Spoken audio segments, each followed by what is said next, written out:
আসসালামু আলাইকুম। সবাইকে স্বাগত জানাচ্ছি আমি নাইম ফাথম মুবিন। শুরুতে সংবাদ শিরোনাম। বাংলাদেশের সর্বশেষ গুরুত্বপূর্ণ আপডেট সংবাদে আপনাকে স্বাগত। শুরুতেই সংবাদ শিরোনাম, পরে বিস্তারিত।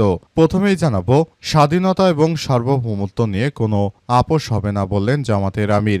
বিরোধী দলীয় নেতা ও জামাত ইসলামের আমির ডা শফিকুর রহমান বলেছেন যে স্বাধীনতা এবং সার্বভৌমত্বর ব্যাপারে কোনো আপোষ হবে না। 1 ইঞ্চি জায়গা কেন, একটি বালুর কণা পর্যন্ত কাউকে পা রাখতে দেব না। আমরা বিজিবির পাশাপাশি সবাই বিজিবির হয়ে দেশ পাহারা দেব।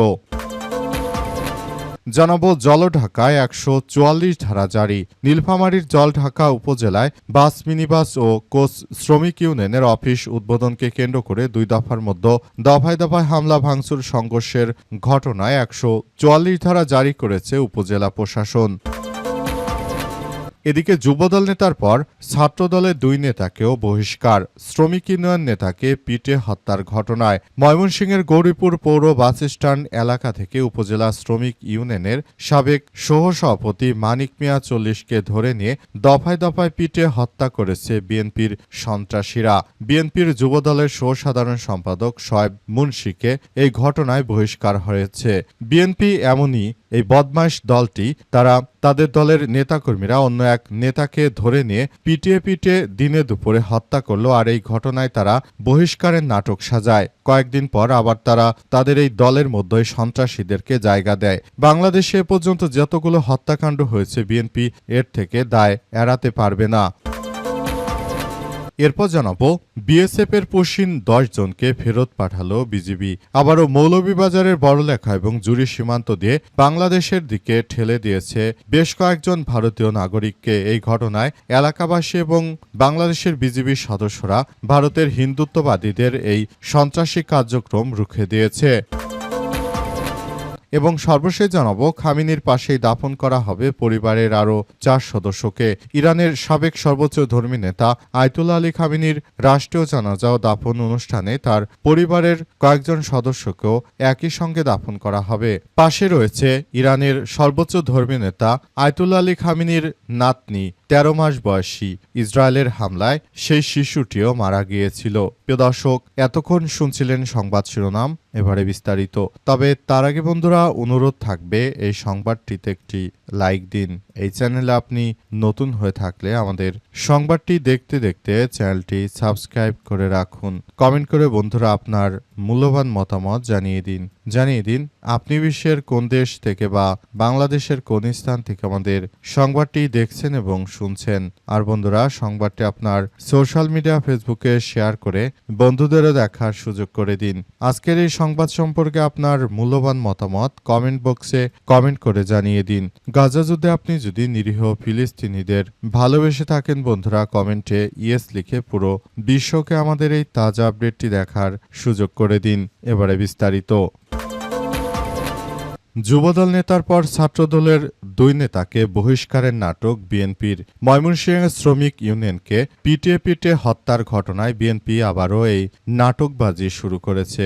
ময়মনসিংহের গৌরীপুর পৌর বাসস্ট্যান্ড এলাকা থেকে উপজেলা শ্রমিক ইউনিয়নের সাবেক সভাপতি মানিক মিয়া 40কে নিয়ে দফায় দফায় পিটে হত্যা করেছে বিএনপির সন্ত্রাসীরা। এই ঘটনায় বিএনপির যুবদলের সন্ত্রাসী শোয়েব মুন্সি, আল ইমরান ও রিফাত হাসানকে বহিষ্কারের নাটক সাজিয়েছে বিএনপি। এই ধরনের নাটক দেশের জনগণ দেখতে দেখতে আজ ক্লান্ত হয়ে পড়েছে। তাদের এই চাঁদাবাজি, রাহাজানি, মানুষ হত্যার ঘটনা মানুষের দেয়ালে পিঠ ঠেকে গেছে। ক্ষমতায় আসতে না আসতে কয়েকদিনের মধ্যেই বাংলাদেশে তারা যা শুরু করেছে সেটা আসলে কোনোভাবেই গ্রহণযোগ্য নয়। আসলে এমন কিছু ঘটনা তারা শুরু করেছে যেটা দেশের মানুষকে হতচকিত করেছে। এই ধরনের কার্যক্রম চলতে থাকলে বাংলাদেশ যে আবার এক ভয়াবহ সংকটের মধ্যে পড়ে যাবে, সেটি এখন পর্যন্ত আসলে ঠিকঠাক মতোই হচ্ছে।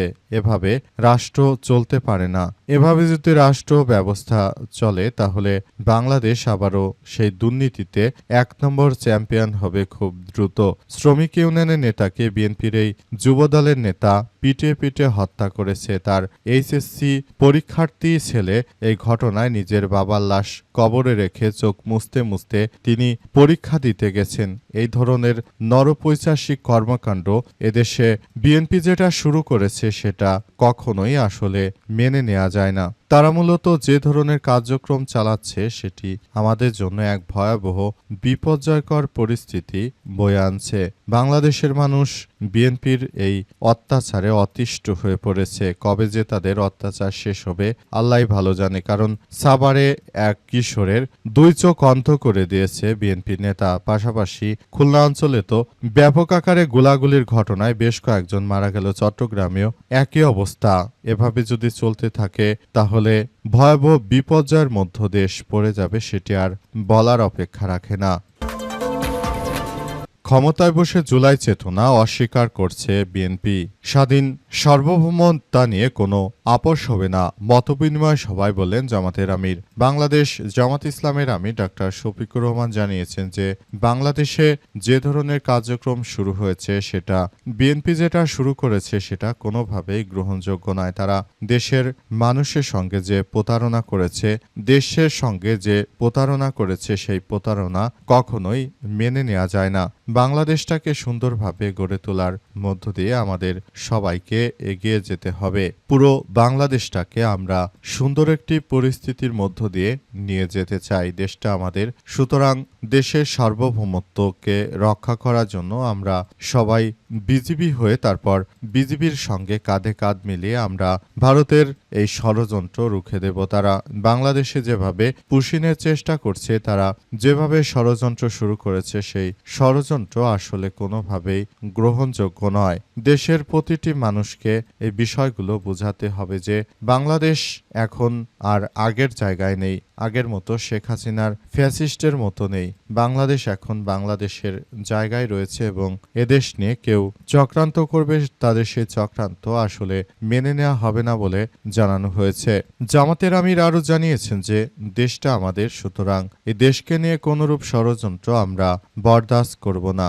বিএনপি সবসময় দেশের জনগণের সঙ্গে যে প্রতারণামূলক কার্যক্রম চালাচ্ছে সেই প্রতারণা রুখে দিতে হবে বলে জানিয়েছেন তিনি।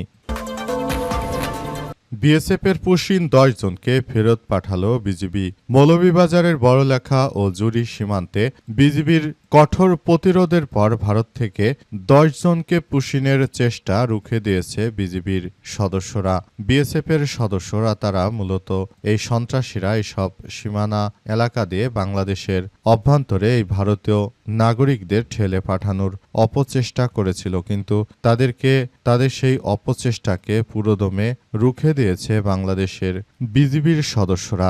বিজিবি এবং গ্রামবাসীর সদস্যরা মিলে ভারত থেকে যাদেরকে পুশিন করা হয়েছিল তাদেরকে একদম ভারতেই পাঠিয়ে দেওয়া হয়েছে। তারা এখন আর ভারত থেকে বাংলাদেশে ফেরত আসতে পারবে না। আমাদের বিজিবি সদস্যরা সর্বোচ্চভাবে সতর্ক অবস্থানে রয়েছে। ভারতের হিন্দুত্ববাদী কুখ্যাত নরেন্দ্র মোদী সন্ত্রাসী যখনই ক্ষমতায় এসেছে তখন থেকেই মূলত বাংলাদেশের বিরুদ্ধে বিভিন্নভাবে ষড়যন্ত্র অব্যাহত রেখেছে। বিশেষ করে ভারতের অজিত দোভালের মতো কুখ্যাত সন্ত্রাসীরা যখন বাংলাদেশের বিরুদ্ধে বিভিন্ন বিতর্কিত সিদ্ধান্ত গ্রহণ করতে চায় তখনই তারা এই ধরনের কার্যক্রম চালাতে শুরু করেছে। সেটি আমাদেরকে খুব ভালোভাবে উপলব্ধি করতে হবে। ভারতের এই কুখ্যাত নরেন্দ্র মোদী নরপিচার সন্ত্রাসী ক্ষমতা আসার পর থেকেই বাংলাদেশের এই সীমানাগুলো অনিরাপদ করে রেখেছে। বিশেষ করে পশ্চিমবঙ্গের সঙ্গে ভারতের যে বর্ডার রয়েছে সেই সব বর্ডার দিয়ে তারা প্রতিদিনই কিছু কিছু মানুষকে বাংলাদেশে তারা ফেরত পাঠাতে চাইছে। যদি এইভাবে চলতে থাকে তাহলে বাংলাদেশে আরও তারা অন্তত কলকাতা বা অন্যান্য রাজ্য থেকে ধরে এনে 7 থেকে 10 কোটি মানুষকে বাংলাদেশে ঢুকিয়ে দেবে।